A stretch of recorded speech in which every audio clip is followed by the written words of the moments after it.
Big boss season 7 ഇന്നത്തെ എപ്പിസോഡിൽ hotel ടാസ്കിൻ്റെ അവസാനം എത്തുന്ന സമയത്ത് ജനറൽ മാനേജറായിട്ടുള്ള ലക്ഷ്മി ഓരോരുത്തരും ചെയ്ത ജോലിയുടെ ഭാഗമായിട്ട് അവർക്ക് നൽകേണ്ട കോയിൻസിനെ പറ്റിയിട്ട് അനീഷ് ലക്ഷ്മി നടത്തിയ വീഴ്ചയെ പറ്റിയിട്ട് ചോദ്യം ചെയ്യുന്ന തരത്തിലുള്ളൊരു വാക്ക് തർക്കമാണ് അവസാനം ഉണ്ടാവുന്നത്.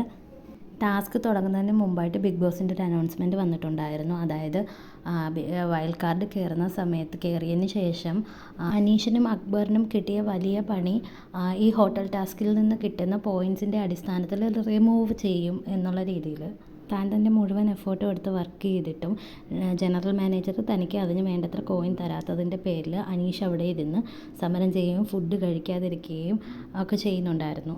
ഫുഡ് കഴിക്കാതിരുന്ന അനീഷിനെ അവസാനം ഷിയാസ് കരീമും ശോഭയൊക്കെ ചേർന്ന് ഫുഡ് കഴിപ്പിക്കുകയും എല്ലാം ഒരു ഗെയിം സ്പിറ്റിൽ എടുക്കണമെന്ന് അനീഷിൻ്റെ പ്രവൃത്തി തന്നെ വല്ലാതെ വേദനിപ്പിച്ചു എന്ന് പറഞ്ഞ് ശോഭ കരയുകയും ചെയ്യുന്നതോടുകൂടി ഇന്നത്തെ എപ്പിസോഡ് അവസാനിക്കുകയാണ്.